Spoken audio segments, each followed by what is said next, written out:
الحق من ربك فلا تكن من الممترين.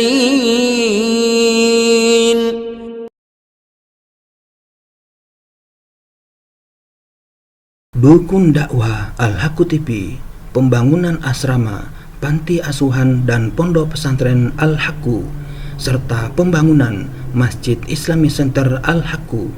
Salurkan donasi Anda melalui Bank Syariah Indonesia dengan nomor rekening 7726170370 dengan kode bank 451 atas nama Muhammad Rais, pengasuh panti asuhan dan pondok pesantren Al-Haqqu.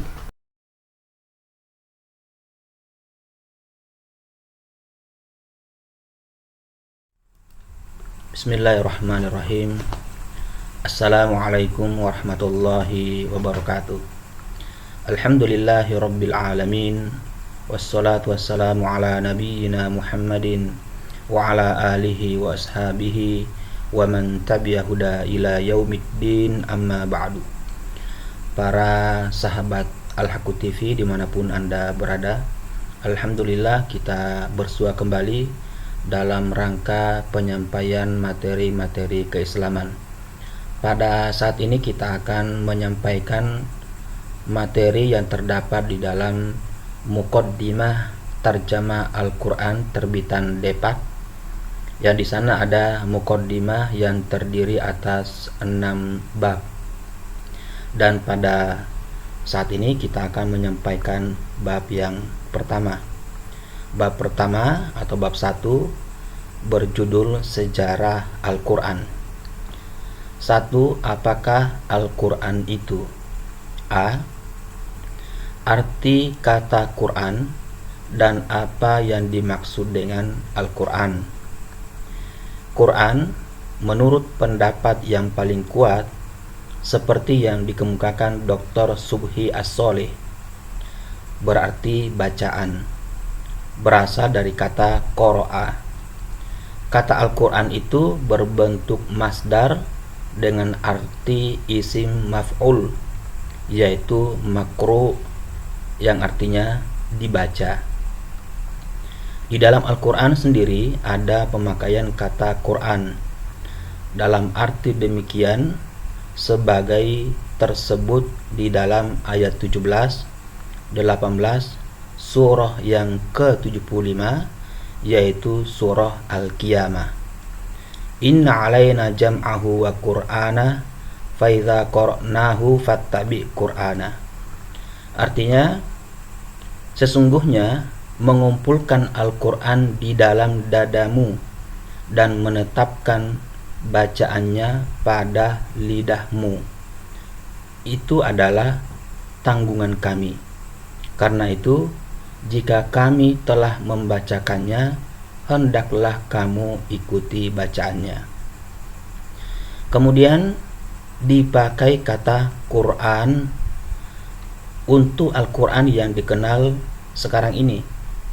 Adapun definisi atau pengertian Al-Quran ialah kalam Allah Subhanahu wa taala yang merupakan mukjizat yang diturunkan atau diwahyukan kepada Nabi Muhammad sallallahu alaihi wasallam dan yang ditulis di mushaf dan diriwayatkan dengan mutawatir, serta membacanya adalah ibadah.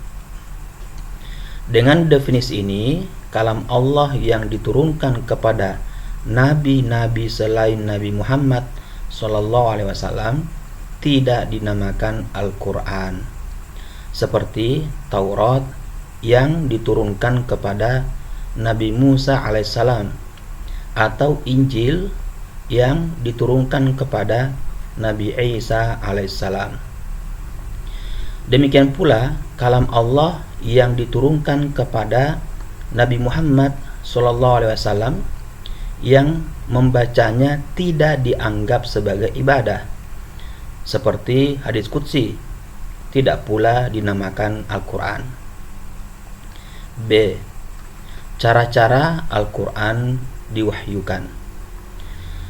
Nabi Muhammad SAW dalam hal menerima wahyu mengalami bermacam-macam cara dan keadaan. Di antaranya, 1. Malaikat memasukkan wahyu itu ke dalam hatinya. Dalam hal ini, Nabi Muhammad SAW tidak melihat sesuatu apapun. Hanya beliau merasa bahwa itu sudah berada saja di dalam kalbunya. Mengenai hal ini, Nabi menyatakan, Ruhul Kudus mewahyukan ke dalam kalbuku. Lihat surah ke-42, surah Asy-Syura ayat ke-51. Kedua, malaikat menampakkan dirinya kepada Nabi berupa seorang laki-laki yang mengucapkan kata-kata kepadanya, sehingga beliau mengetahui dan hafal benar akan kata-kata itu. Ketiga, wahyu datang kepadanya seperti gemerincingnya lonceng. Cara inilah yang amat berat dirasakan oleh Nabi SAW.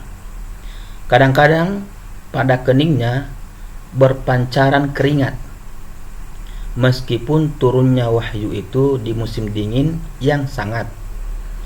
Kadang-kadang unta beliau terpaksa berhenti dan duduk karena merasa amat berat.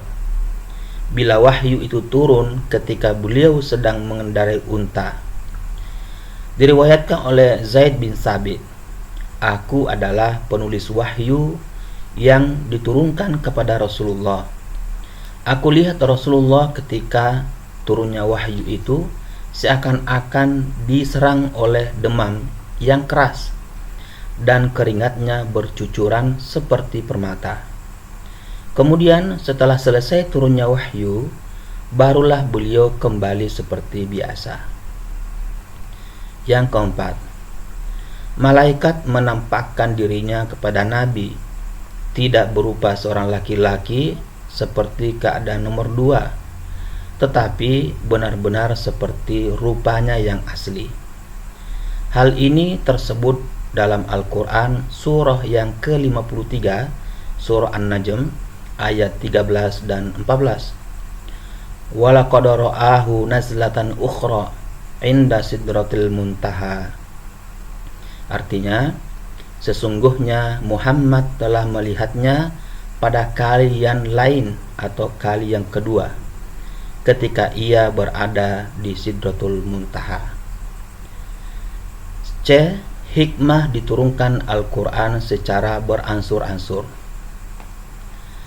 Al-Quran diturunkan secara beransur-ansur dalam masa 22 tahun, 2 bulan, 22 hari atau 23 tahun. 13 tahun di Makkah dan 10 tahun di Madinah. Hikmah Al-Quran diturunkan secara beransur-ansur itu ialah 1. Agar lebih mudah dimengerti dan dilaksanakan. Orang akan enggan melaksanakan suruhan dan larangan sekiranya suruhan dan larangan itu diturunkan sekaligus banyak. Hal ini disebutkan oleh Al-Bukhari dari riwayat Aisyah radhiyallahu anhuma. 2. Di antara ayat-ayat itu ada yang nasikh dan ada yang mansukh. Nasikh yang menghapus dan ada yang mansukh yang terhapus sesuai dengan kemaslahatan. Ini tidak dapat dilakukan sekiranya Al-Quran diturunkan sekaligus. Ini menurut pendapat yang mengatakan adanya nasikh dan mansukh dalam Al-Quran. 3. Turunnya sesuatu ayat sesuai dengan peristiwa-peristiwa yang terjadi akan lebih mengesankan dan lebih berpengaruh di dalam hati. 4. Memudahkan penghafalan. Orang-orang musyrik yang telah menanyakan mengapa Al-Quran tidak diturunkan sekaligus, sebagaimana tersebut dalam Al-Quran surah yang ke-25 yaitu surah Al-Furqan ayat 32, yaitu mengapakah Al-Quran tidak diturunkan kepadanya sekaligus?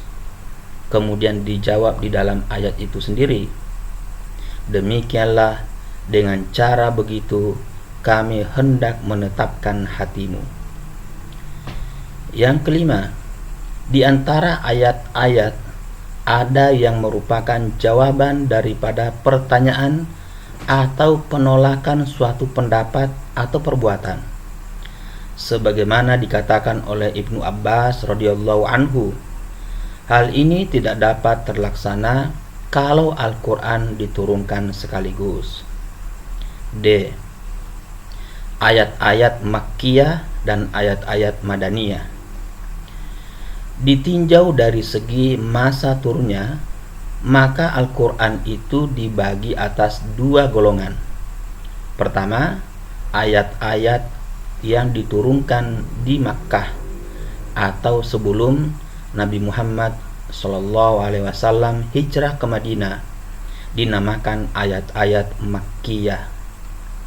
Dua, ayat-ayat yang diturunkan di Madinah atau sesudah Nabi Muhammad SAW hijrah ke Madinah, dinamakan ayat-ayat Madaniyah. Ayat-ayat Makkiyah meliputi 19/30 dari isi Al-Quran, terdiri atas 86 surah.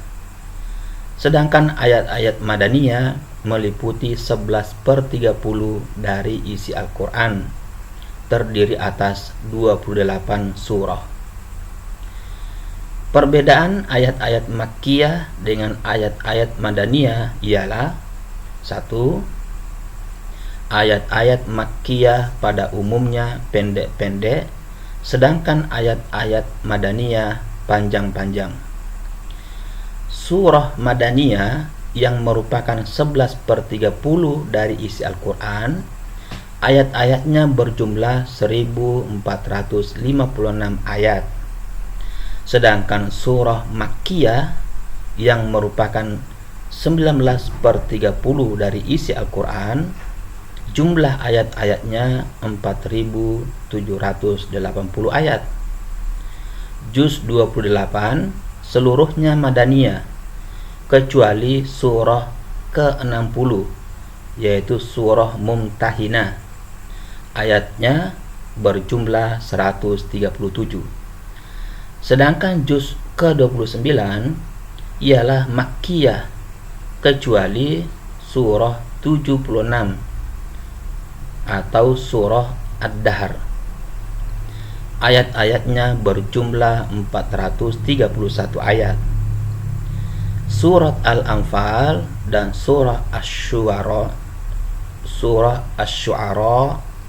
masing-masing merupakan setengah juz, tetapi yang pertama Madaniyah dengan bilangan ayat sebanyak 75, sedangkan yang kedua Makkiyah dengan ayatnya yang berjumlah 227.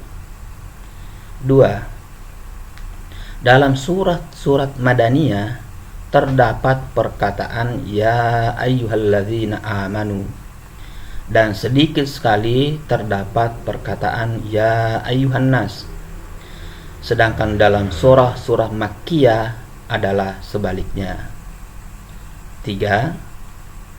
Ayat-ayat Makkiyah pada umumnya mengandung hal-hal yang berhubungan dengan keimanan, ancaman, dan pahala. Kisah-kisah umat yang terdahulu yang mengandung pengajaran dan budi pekerti. Sedangkan Madaniyah mengandung hukum-hukum, baik yang berhubungan dengan hukum adat atau hukum-hukum duniawi, seperti hukum kemasyarakatan, hukum ketatanegaraan, hukum perang, hukum internasional, hukum antar agama, dan lain-lain. C. Nama-nama Al-Quran. Allah memberikan nama kitabnya dengan Al-Quran yang berarti bacaan. Arti ini dapat kita lihat dalam surah yang ke-75, yaitu surah Al-Qiyamah ayat 17 dan 18 sebagaimana tersebut di atas. Nama ini dikuatkan oleh ayat-ayat yang terdapat dalam surah ke-17, yaitu surah Al-Isra ayat 88.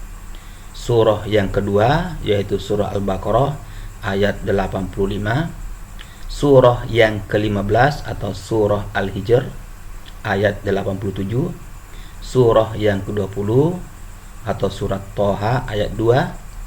Surah yang ke-27 atau surah An-Naml ayat 6. Surah ke-46 atau surah Al-Ahqaf ayat yang ke-29. Surah yang ke-56 atau surah Al-Waqi'ah ayat yang ke-77. Surah yang ke-59 atau surah Al-Hasyr ayat 21 dan surah yang ke-76 atau surah Ad-Dahr ayat ke-23.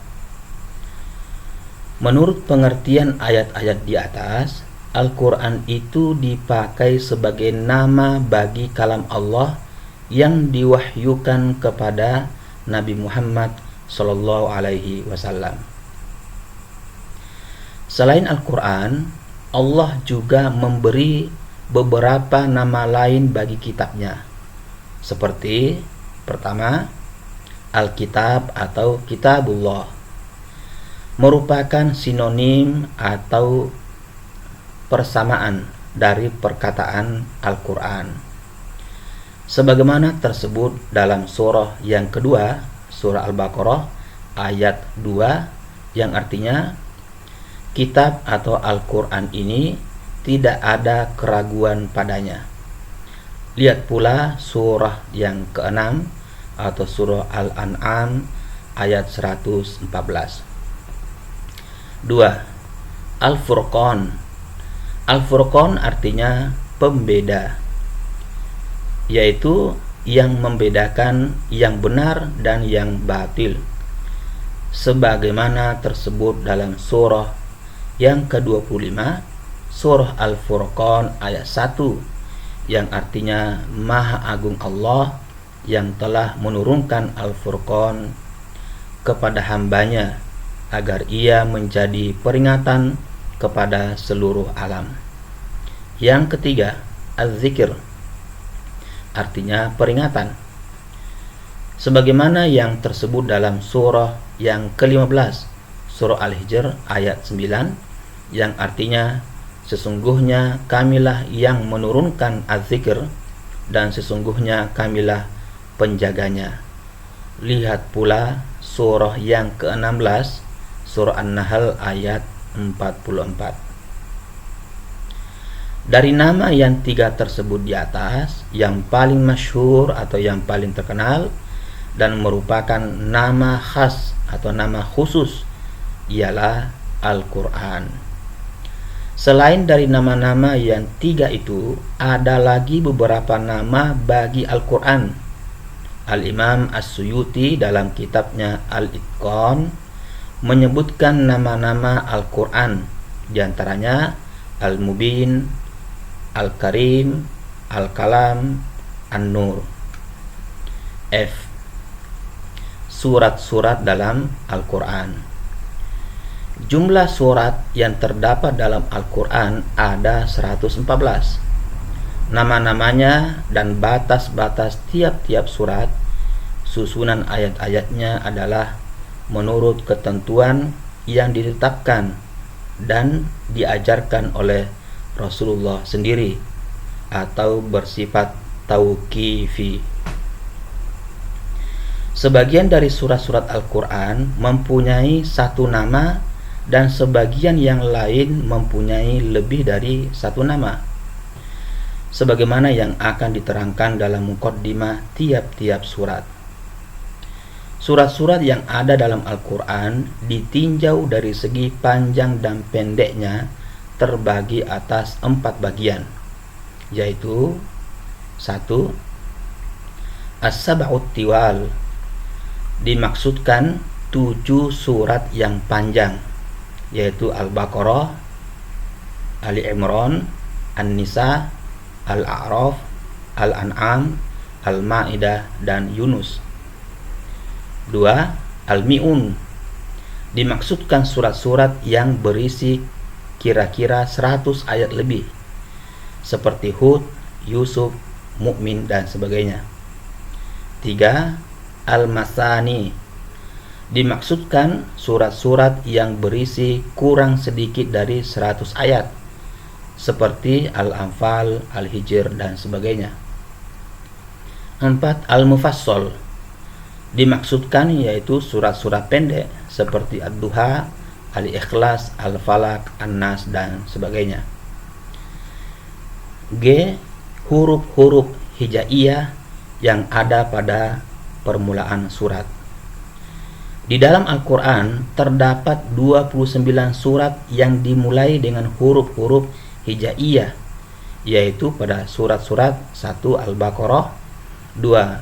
Ali Imran, 3. Al-A'raf, 4. Yunus, 5. Yusuf, 6. Hud, 7. Ar-Ra'd, 8. Ibrahim, 9. Al-Hijr, 10. Maryam, 11. Toha, 12. Asy-Syu'ara, 13. An-Naml, 14. Al-Qasas, 15. Al-Ankabut, 16. Ar-Rum, 17. Luqman, 18. As-Sajdah, 19. Yasin, 20. Shad, 21. Al-Mu'min, 22. Fussilat, 23. Asy-Syura, 24. As-Zukhruf, 25. Ad-Dukhan, 26. Al-Jasiyah, 27. Al-Ahqaf, 28. Qaf, dan 29. Al-Qalam atau Nun. Huruf-huruf hijaiyah yang terdapat pada permulaan tiap-tiap surat tersebut di atas dinamakan Fawatius Suwar, artinya pembukaan surat-surat. Banyak pendapat dikemukakan oleh para ulama tafsir tentang arti dan maksud huruf-huruf hijaiyah itu.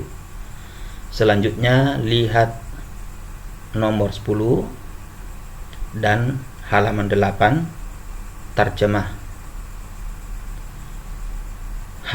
Pembagian Al-Quran.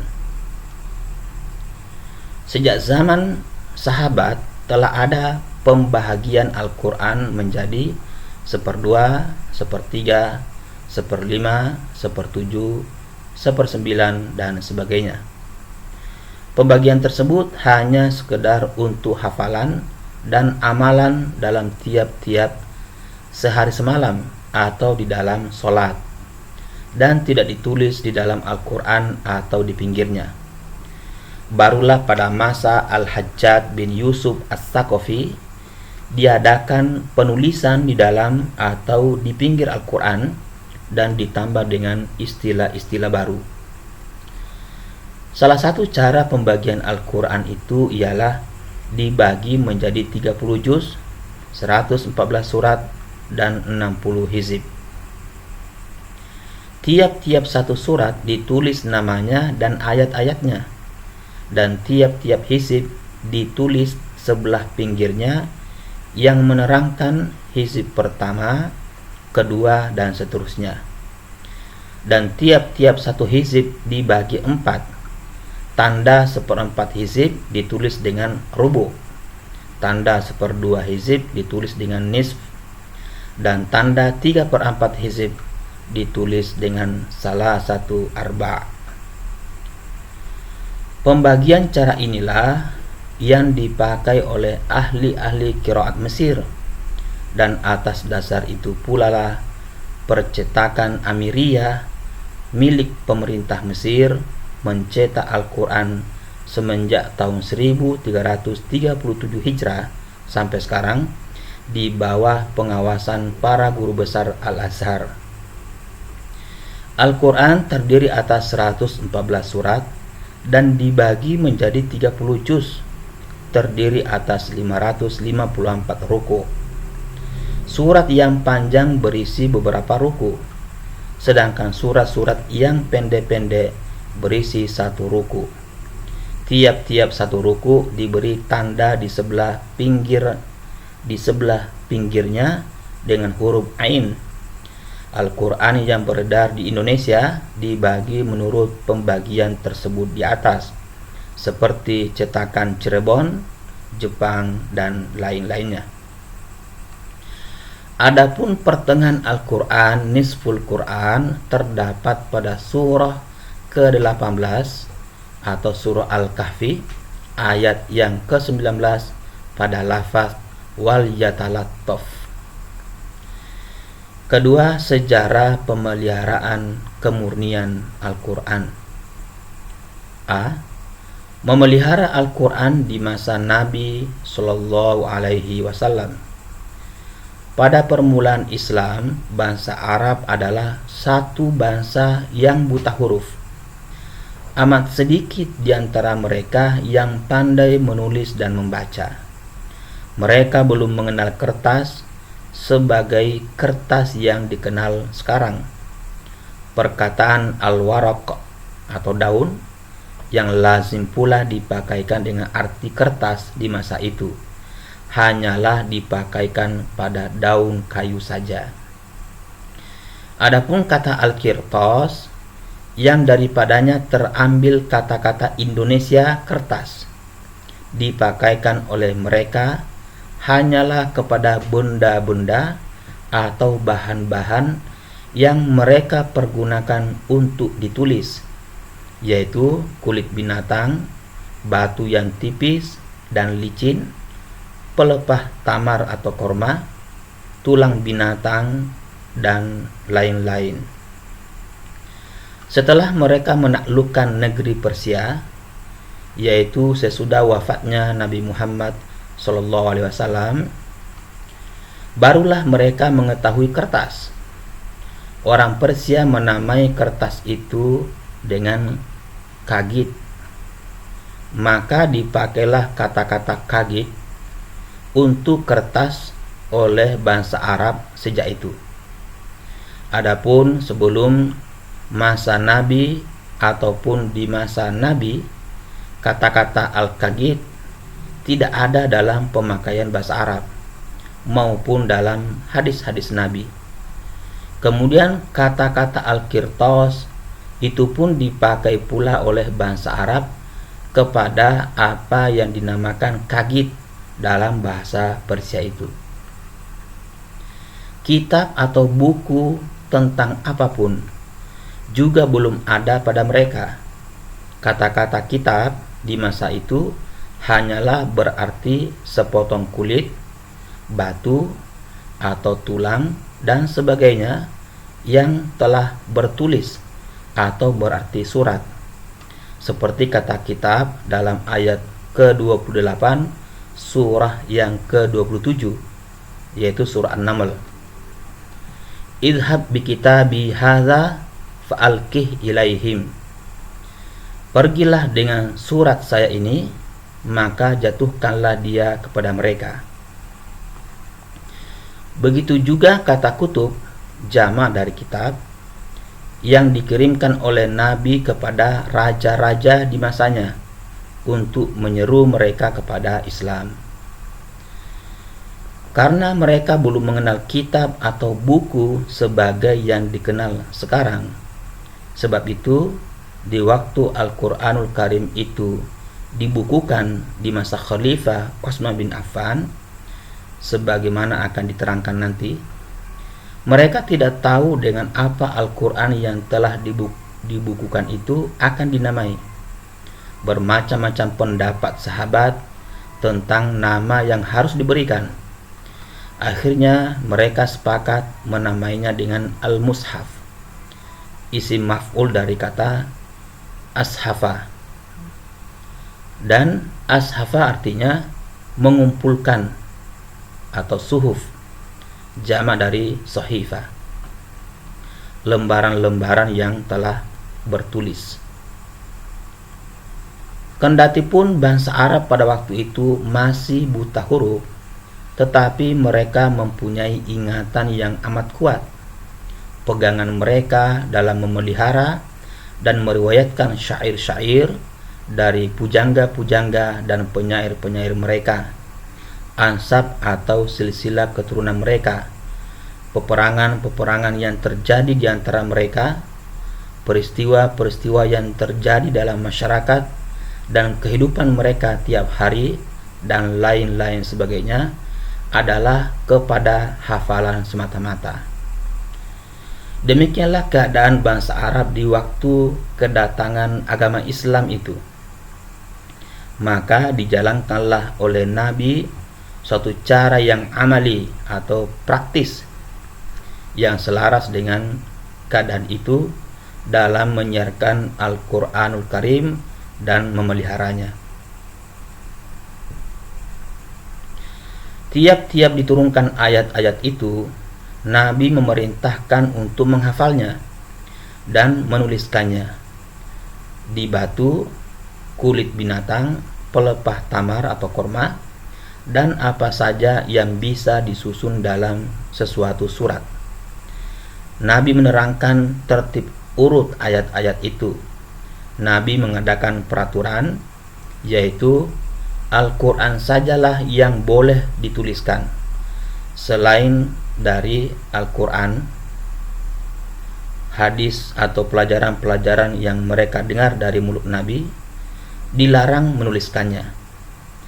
Larangan ini dengan maksud supaya Al-Quranul Karim terpelihara, jangan campur aduk dengan yang lain-lain yang juga didengar dari Nabi Shallallahu Alaihi Wasallam.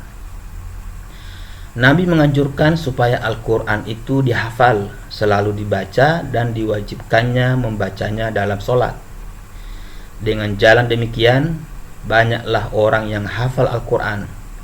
Surah yang satu macam dihafal oleh ribuan manusia, dan banyak yang hafal seluruh Al-Quran.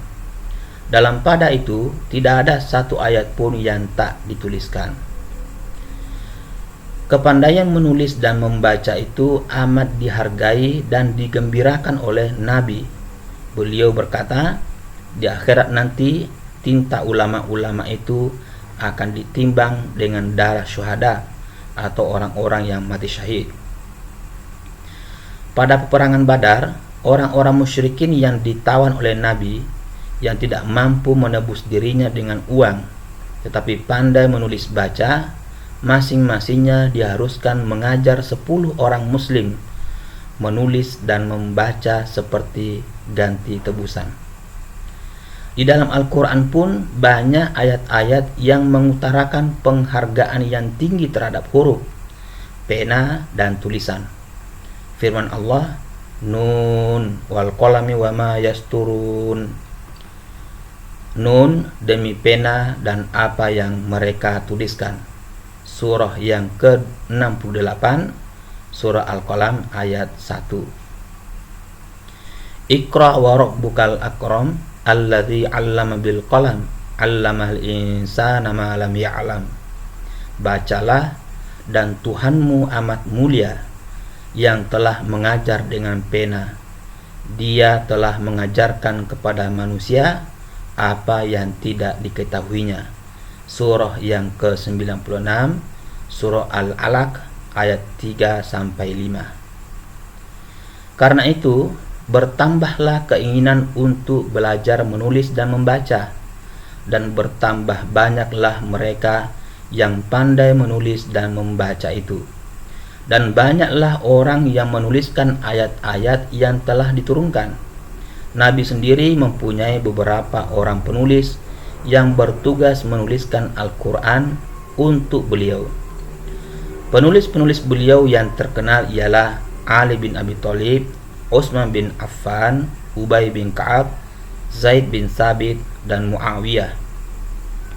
Yang terbanyak menuliskan adalah Zaid bin Thabit dan Muawiyah.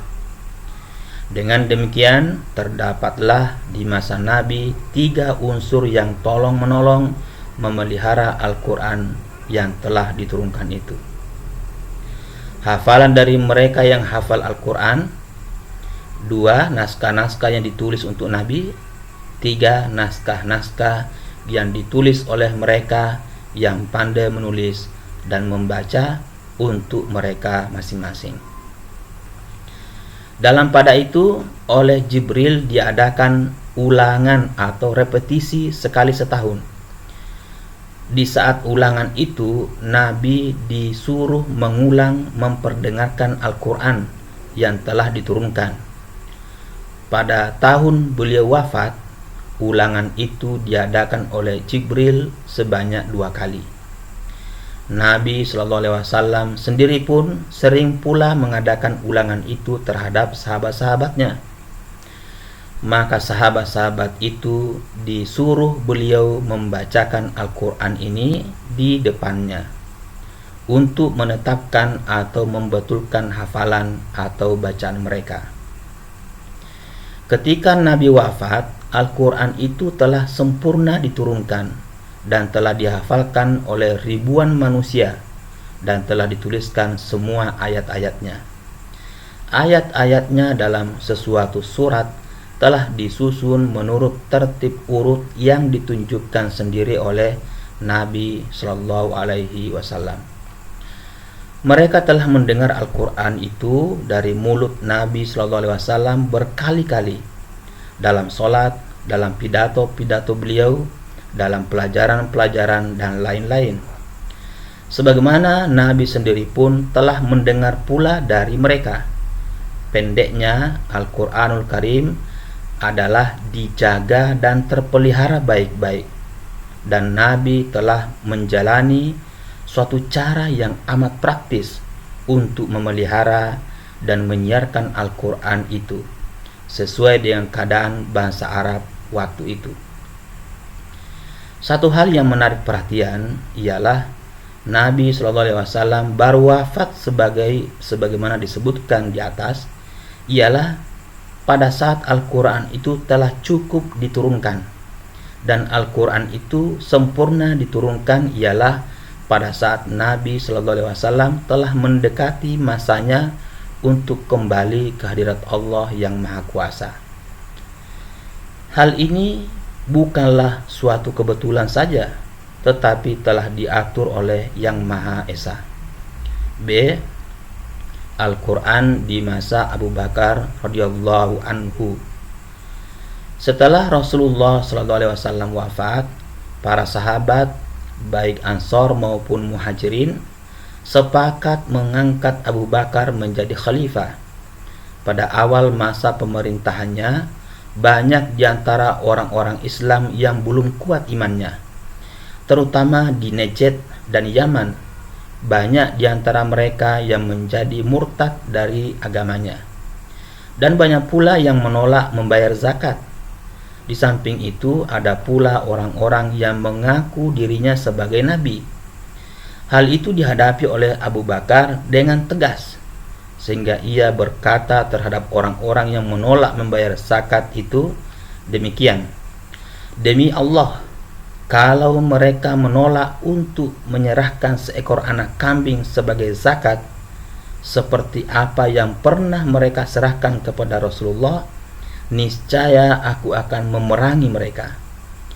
Maka terjadilah peperangan yang hebat untuk menumpas orang-orang murtad dan pengikut-pengikut orang yang mengaku dirinya nabi itu. Di antara peperangan-peperangan itu, yang terkenal adalah peperangan Yamamah. Tentara Islam yang ikut dalam peperangan ini kebanyakan terdiri atas para sahabat dan para penghafal Al-Quran. Dalam peperangan ini telah gugur 70 orang penghafal Al-Quran. Bahkan sebelum itu gugur pula hampir sebanyak itu dari penghafal Al-Quran di masa Nabi SAW pada suatu pertempuran di Sumur Maunah dekat kota Madinah. Oleh karena Umar bin Khattab khawatir akan gugurnya para sahabat penghafal Al-Quran yang masih hidup, maka ia lalu datang kepada Abu Bakar memusyawarahkan hal ini. Dalam buku-buku tafsir dan hadis, percakapan yang terjadi antara Abu Bakar, Umar dan Zaid bin Sabit mengenai pengumpulan Al-Quran diterangkan sebagai berikut. Umar berkata kepada Abu Bakar, dalam peperangan Yamamah, para sahabat yang hafal Al-Quran telah banyak yang gugur. Saya khawatir akan gugurnya para sahabat yang lain dalam peperangan selanjutnya, sehingga banyak ayat-ayat Al-Quran perlu dikumpulkan. Abu Bakar menjawab, mengapa aku akan melakukan sesuatu yang tidak diperbuat oleh Rasulullah? Umar menegaskan, demi Allah, ini adalah perbuatan yang baik. Dan ia berulang kali memberikan alasan-alasan kebaikan mengumpulkan Al-Quran ini, sehingga Allah membukakan hati Abu Bakar untuk menerima pendapat Umar itu. Kemudian Abu Bakar memanggil Zaid bin Thabit dan berkata kepadanya, Umar mengajakku mengumpulkan Al-Quran. Lalu diceritakannya segala pembicaraannya yang terjadi antara dia dengan Umar. Kemudian Abu Bakar berkata, engkau adalah seorang pemuda yang cerdas yang kupercayai sepenuhnya, dan engkau adalah seorang penulis wahyu yang selalu disuruh oleh Rasulullah. Oleh karena itu, maka kumpulkanlah ayat-ayat Al-Quran itu. Zaid menjawab, demi Allah, ini adalah pekerjaan yang berat bagiku. Seandainya aku diperintahkan untuk memindahkan sebuah bukit, maka hal itu tidaklah lebih berat bagiku daripada mengumpulkan Al-Quran yang engkau perintahkan kepadaku. Dan ia berkata selanjutnya kepada Abu Bakar dan Umar, mengapa kalian melakukan sesuatu yang tidak diperbuat oleh Nabi? Abu Bakar menjawab, demi Allah, ini adalah perbuatan yang baik. Ia lalu memberikan alasan-alasan kebaikan mengumpulkan ayat-ayat Al-Quran itu, sehingga membukakan hati Zaid. Kemudian ia mengumpulkan ayat-ayat Al-Quran dari daun, pelepah kurma, batu, tanah keras, tulang unta atau kambing, dan dari sahabat-sahabat yang hafal Al-Quran. Dalam usaha mengumpulkan ayat-ayat Al-Quran itu, Zaid bin Thabit bekerja amat teliti, sekalipun beliau hafal Al-Quran secara keseluruhan. Tetapi untuk kepentingan pengumpulan Al-Quran yang sangat penting bagi umat Islam itu, masih memandang perlu mencocokkan hafalan atau catatan sahabat-sahabat yang lain dengan disaksikan oleh 2 orang saksi. Dengan demikian, Al-Quran seluruhnya telah ditulis oleh Zaid bin Thabit dalam lembaran-lembaran dan diikatnya dengan benar, tersusun menurut urutan ayat-ayatnya sebagaimana yang telah ditetapkan oleh Rasulullah, kemudian diserahkan kepada Abu Bakar. Mushaf ini tetap di tangan Abu Bakar sampai ia meninggal, kemudian dipindahkan ke rumah Umar bin Khattab dan tetap ada di sana selama pemerintahannya.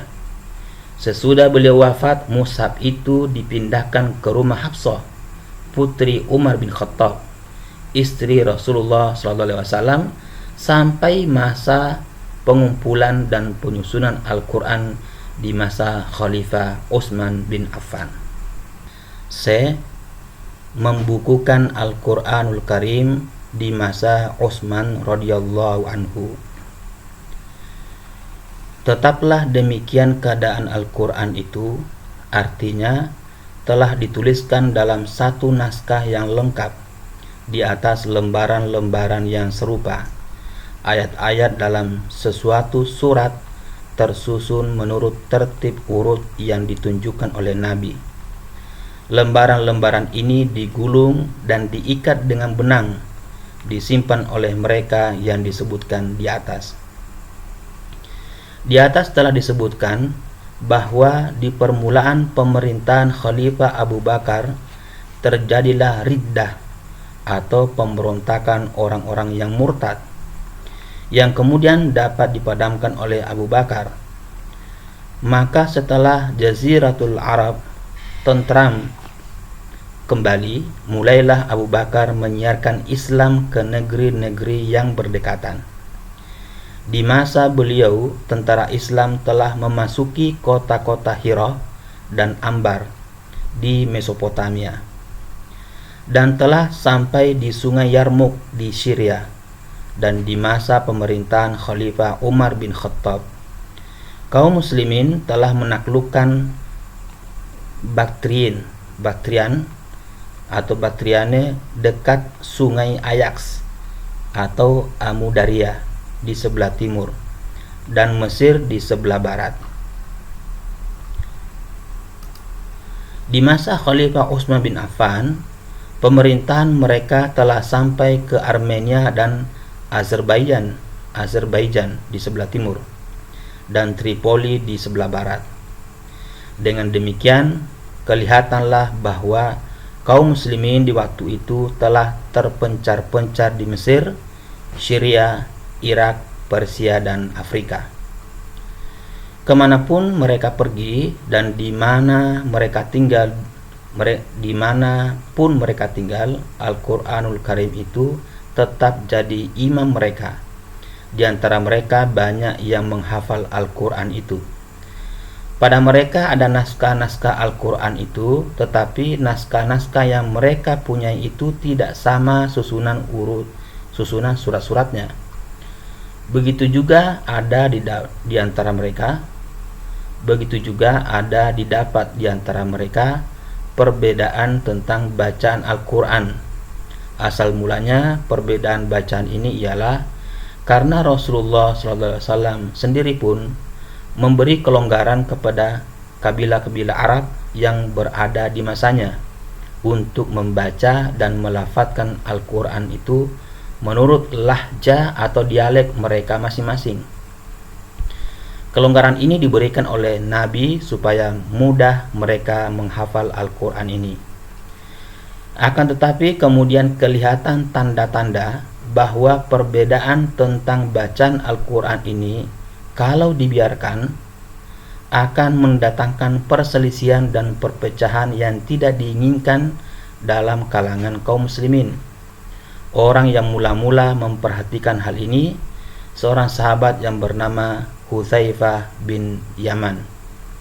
Ketika beliau ikut dalam pertempuran menaklukkan Armenia dan Azerbaijan, dalam perjalanan dia pernah mendengar pertikaian kaum muslimin tentang bacaan beberapa ayat Al-Quran dan pernah mendengar perkataan seorang muslim kepada temannya, "Bacaan saya lebih baik dari bacaanmu." Keadaan ini mengagetkan Hudzaifah. Maka di waktu itu dia telah kembali ke Madinah. Segera ditemuinya Utsman bin Affan dan kepada beliau diceritakannya apa yang dilihatnya mengenai pertikaian kaum muslimin tentang bacaan Al-Quran itu. Seraya berkata, "Susullah umat Islam sebelum mereka berselisih tentang Alkitab sebagai perselisihan Yahudi dan Nasara." Maka oleh Khalifah Utsman bin Affan dimintakan kepada Hafsah binti Umar lembaran-lembaran Al-Quran yang ditulis di masa Khalifah Abu Bakar yang disimpan oleh Hafsah untuk disalin, dan oleh Hafsah lembaran-lembaran Al-Quran itu diberikanlah kepada Khalifah Utsman bin Affan. Oleh Utsman dibentuklah satu panitia terdiri atas Zaid bin Sabit sebagai ketua, Abdullah bin Zubair, Sa'id bin As, dan Abdurrahman bin Haris bin Hisham. Tugas panitia ini ialah membukukan Al-Quran, yakni menyalin dari lembaran-lembaran yang tersebut menjadi buku. Dalam pelaksanaan tugas ini, Utsman menasihatkan supaya a. mengambil pedoman kepada bacaan mereka yang hafal Al-Quran, b. kalau ada pertikaian antara mereka tentang bahasa atau bacaan, maka haruslah dituliskan menurut dialek suku Quraisy, sebab Al-Quran itu diturunkan menurut dialek mereka. Maka dikerjakanlah oleh panitia sebagai yang ditugaskan kepada mereka, dan setelah tugas itu selesai, maka lembaran-lembaran Al-Quran yang dipinjam dari Hafsah itu dikembalikan kepadanya. Al-Quran yang telah dibukukan ini dinamai dengan Al-Mushaf, dan oleh panitia ditulis 5 buah Al-Mushaf. 4 buah diantaranya dikirim ke Mekah, Syria, Basrah, dan Kufah, agar di tempat-tempat itu disalin pula dari masing-masing mushaf itu, dan 1 buah ditinggalkan di Madinah untuk Utsman sendiri, dan itulah yang dinamai dengan Mushaful Imam. Sesudah itu Utsman memerintahkan mengumpulkan semua lembaran-lembaran yang bertuliskan Al-Quran yang ditulis sebelum itu dan membakarnya. Maka dari mushaf yang ditulis di zaman Utsman itulah kaum muslimin di seluruh pelosok menyalin Al-Quran itu. Adapun kelainan bacaan sampai sekarang masih ada, karena bacaan-bacaan yang dirawikan dengan mutawatir dari Nabi terus dipakai oleh kaum muslimin, dan bacaan-bacaan tersebut tidaklah berlawanan dengan apa yang ditulis dalam mushaf-mushaf yang ditulis di masa Utsman itu.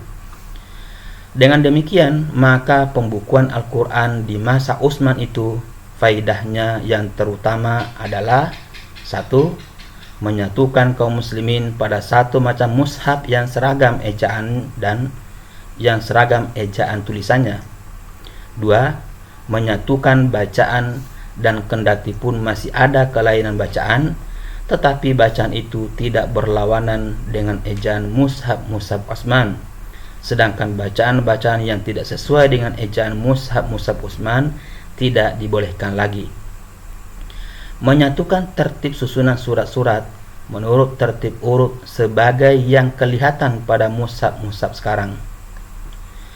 Di samping itu, Nabi Muhammad SAW sangat menganjurkan agar para sahabat menghafal ayat-ayat Al-Quran. Karena itu, banyak sahabat-sahabat yang menghafalnya baik satu surat ataupun menghafal Al-Quran seluruhnya. Kemudian di zaman tabi'in, tabi'ut tabi'in, dan selanjutnya, usaha-usaha menghafal Al-Quran ini dianjurkan dan diberi dorongan oleh para khalifah sendiri. Pada zaman sekarang di Mesir, di sekolah-sekolah awaliyah diwajibkan menghafal Al-Quran. Kalau mereka hendak menamatkan pelajaran di sekolah-sekolah awaliyah dan hendak meneruskan pelajarannya ke sekolah-sekolah mu'allimin, maka hafalan mereka tentang Al-Quran itu selalu diuji, sehingga pelajar-pelajar lulusan sekolah mu'allimin telah hafal Al-Quran secara keseluruhan dengan baik. Untuk mengambil ijazah sekolah persiapan Darul Ulum, pelajar-pelajar diuji dalam hafalan Al-Quranul Karim. Di tingkat ibtidaiyah dan sanawiyah pada Al-Azhar pun diwajibkan menghafal Al-Quran. Begitu pula halnya di negara-negara Arab yang lain. Kegiatan menghafal Al-Quran itu dapat dilihat dengan jelas. Di Indonesia, di pondok-pondok, surau-surau, pesantren-pesantren, rangkang-rangkang, dan madrasah-madrasah, sampai perguruan tinggi terdapat pula usaha-usaha menghafal Al-Quran itu. Umat Islam merasa bahwa adalah suatu ibadah yang besar menghafal Al-Quranul Karim. Orang-orang yang hafal Al-Quran amat ditinggikan dan dihormati. Di Indonesia biasa diadakan musabaqah atau perlombaan membaca Al-Quran yang dilakukan baik oleh anak-anak ataupun oleh orang-orang yang telah dewasa, dari tingkat kelurahan sampai tingkat nasional. Untuk menjaga kemurnian Al-Quran yang diterbitkan di Indonesia ataupun yang didatangkan dari luar negeri, Pemerintah Republik Indonesia, CQ Departemen Agama, telah membentuk suatu panitia yang bertugas untuk memeriksa dan mentasih Al-Quran yang akan dicetak dan yang akan diedarkan, yang dinamai Lajnah Pentasih Mushaf Al-Quran, yang diterapkan dengan penetapan Menteri Agama nomor 37 tahun 1957 yang telah diperbaharui dengan Peraturan Menteri Agama nomor 2 tahun 1980. Untuk melaksanakan tugas Lasna tersebut, diangkatlah anggota Lasna dengan suatu keputusan Menteri Agama yang diperbaharui di tiap tahun.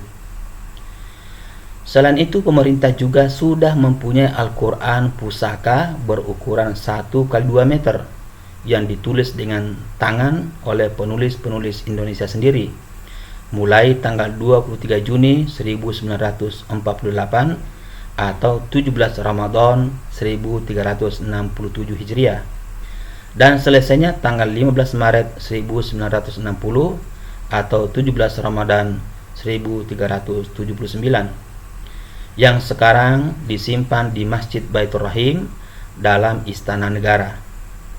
Al-Quran pusaka itu selain untuk menjaga kesucian dan kemunculan atau menjaga kesucian dan kemurnian Al-Quran, juga dimaksudkan untuk menjadi induk dari Al-Quran yang diterbitkan di Indonesia.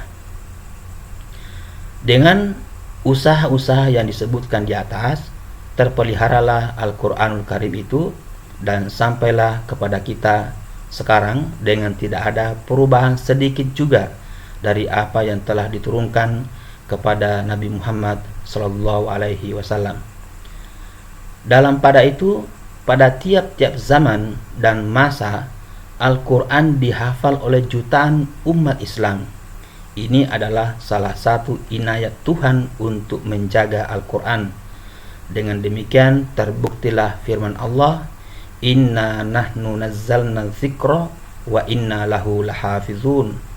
Sesungguhnya kami telah menurunkan Al-Quran dan sesungguhnya kami tetap memeliharanya. Quran surat yang ke-15 atau surat Al-Hijr ayat 9. Demikian para sobat Al-Haqqu TV semua, bab 1 yang nanti akan masih berlanjut ke bagian 3 tentang tafsir Al-Quranul Karim. Mudah-mudahan bermanfaat, lebih kurangnya mohon dimaafkan. Billahi taufiq wal hidayah. Wassalamualaikum warahmatullahi wabarakatuh.